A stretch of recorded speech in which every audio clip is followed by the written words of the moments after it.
اگر ان کو ہم دیکھیں تو یہ کسی طور پہ بھی مینیجیبل نہیں ہے. اتنے 35-40 برڈز کی جو جتنی پوری دنیا میں ماڈل چلتے ہیں آپ دیکھیں جن کے 35-40 برڈ ہیں ان کے اتنے جہاز اگر ہیں یہ تو سارے مسئلے مسائل ہیں. اگر اب ہم حل کی بات کریں تو کیا حل ہونا چاہیے؟ ریسٹرکچرنگ پہلے ہونی چاہیے، پھر پرائیویٹائزیشن ہونی چاہیے، اور یہ خواب کیا خواب ہی رہے گا یا واقعی یہ شرمندہ تعبیر بھی ہوگا؟ دیکھیے اس وقت صرف اور صرف اگر کسی چیز کے مسئلے کا سامنا ہے تو وہ ملازمین ہیں ہمارے جو پی آئی اے میں ملازم ہیں، ان کا صرف مسئلہ ہے. باقی اگر آپ کہیں تو ہم کم از کم 2 بڑے ہوٹلز جو ہیں وہ پی آئی اے کے اپنے ان کے ایسٹس میں ہیں، جن میں روزویلٹ نیو یارک میں ہے 47 اسٹریٹ پہ، بہت ہی بڑا اور بہت ہی بڑی یعنی کہ اس کی مالیت ہے، اور وہاں پہ بھی ہم نے اس طرح سے اس کو مینج کیا ہوا ہے جیسے وہ کہیں خدا نخواستہ گری پڑی پراپرٹی ہے.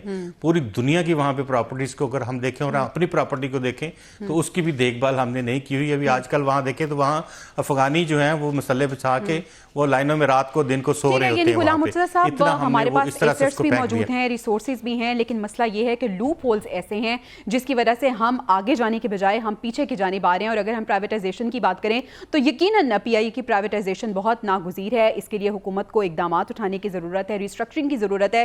ہم نے دیکھا ہے کہ بینکنگ سیکٹر اور اس کے ساتھ ساتھ ٹیلی کمیونیکیشن سیکٹر جو ہے وہ اس کی پرائیویٹائزیشن کے بعد اس میں کس حد تک ترقی ہوئی ہے. بہت شکریہ آپ ہمارے ساتھ موجود تھے اور پی آئی اے کی صورتحال پہ ہم تھے. ہم واپس آئیں گے ایک بریک کے بعد. Stay with us.